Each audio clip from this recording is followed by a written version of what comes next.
Y en aquel momento, nadie en el gobierno, menos en el Congreso, argumentó que sería una medida de carácter irresponsable.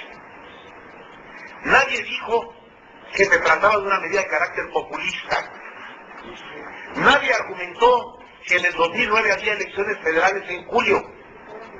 Nadie dijo que había que proteger la economía del gobierno, aunque se desprotegiera la economía de consumidores, de asalariados, de familias o de empresas. Todos le dimos la bienvenida al primer paquete que se anunció en enero. Muchos dijimos, es insuficiente, hay que ir más allá, hay que colocarnos por delante del golpe, hay que prever el impacto de la crisis en el país, hay que recurrir a medidas extraordinarias, hay que focalizar los apoyos, hay que ver el campo, hay que ver la empresa, hay que ver los trabajadores, hay que ver los comerciantes, hay que generar consumo, hay que evitar que el desempleo cunda, hay que ir en respaldo de los empresarios, incentivándolos fiscalmente incluso para que no pierdan empleos. Que haya paros técnicos incluso, lo avalamos. Que haya acuerdos bilaterales entre sindicatos y empresas. Y las medidas del gobierno tienen que profundizarse. Pero nadie criticó la medida de un programa emergente de atención a la crisis económica. Pasó 2009 y pasó lo que pasó. No voy a hacer un recuento. Pudo haber sido peor de lo ocurrido. Estoy consciente de ello. Y ayudó a que no fuera peor las medidas del gobierno anunciadas en enero. Pero también pudo haber sido mejor. Y hubiera obtenido una mejor recuperación si el gobierno hubiera profundizado el programa de recuperación económica. Entramos a 2010. Y aquí en el Congreso se aprobó un paquete económico de ingresos y egresos. Y aquí dijimos los legisladores del PRD, es una equivocación que sin habernos recuperado económicamente, ahora vayamos a incrementar impuestos, IVA, impuesto sobre la renta, a los depósitos en efectivo, a las telecomunicaciones. Va a haber un disparo inflacionario y va a haber sobre todo una afectación de la economía de millones de mexicanos y de las empresas. Así no se genera empleo, así no se genera consumo. Despojando del bolsillo de las familias recursos básicos para enriquecer o para satisfacer las finanzas públicas, no se recupera la economía. Se puede recuperar la economía del gobierno, pero no de la población. Una mayoría parlamentaria opinó lo contrario y votó en consecuencia. Y el gobierno tiene hoy facultad legal para cobrar lo que tiene que cobrar y gastar como tiene que gastar. Pero en la primera quincena, señores legisladores, de este año ha ocurrido lo que temíamos y lamentamos haber tenido razón. Hay zozobra, hay inquietud, hay indignación y sobre todo hay impacto, porque en los recibos de la primera quincena de enero están ya los impactos de los impuestos. Pero hay una medida que se ha convertido otra vez en un disparador del incremento de precios. El precio de los combustibles, de la gasolina, de las gasolinas, del diésel, del gas, de la energía eléctrica. Están en los recibos ya, están cuando el gas surge a cada domicilio de México. Y esta situación no puede pasar de noche para el Congreso y podemos permanecer impasibles. Por eso, vengo, señores legisladores, a nombre de diputados y senadores, de los partidos de la Revolución Democrática, del Trabajo y de Convergencia, a presentar,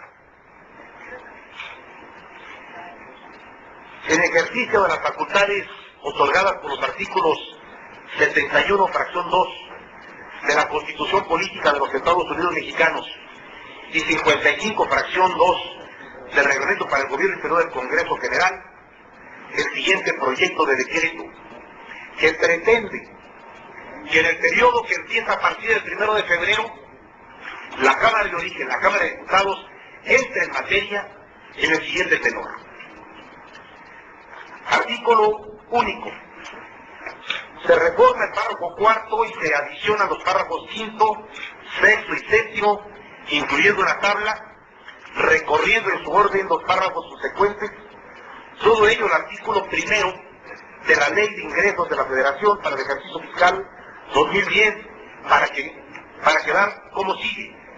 Artículo primero.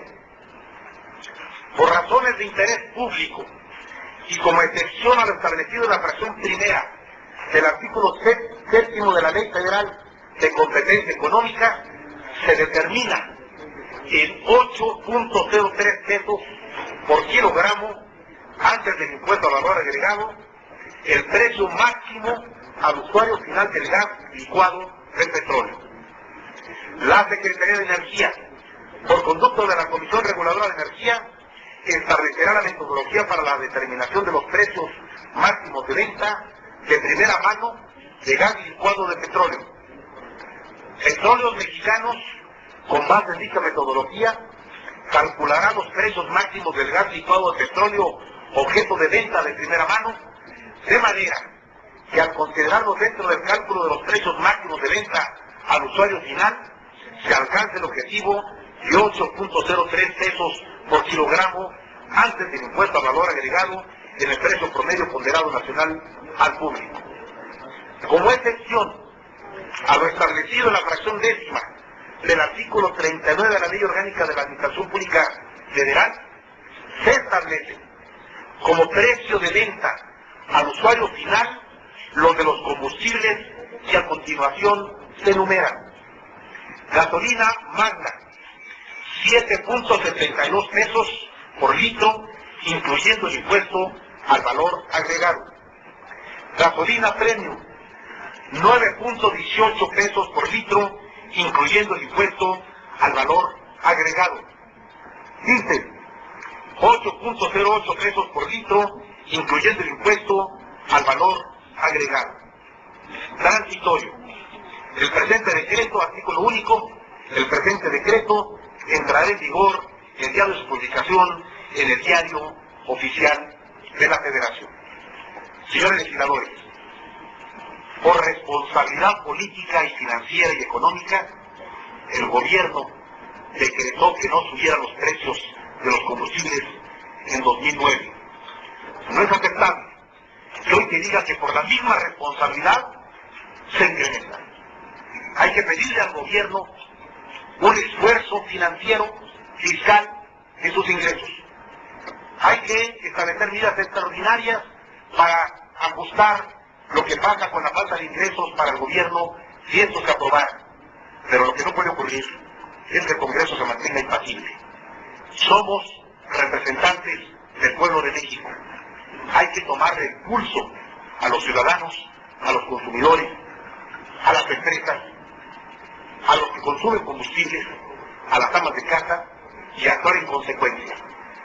Es momento en que el Congreso se ponga del lado de los consumidores y obliga al gobierno a un ajuste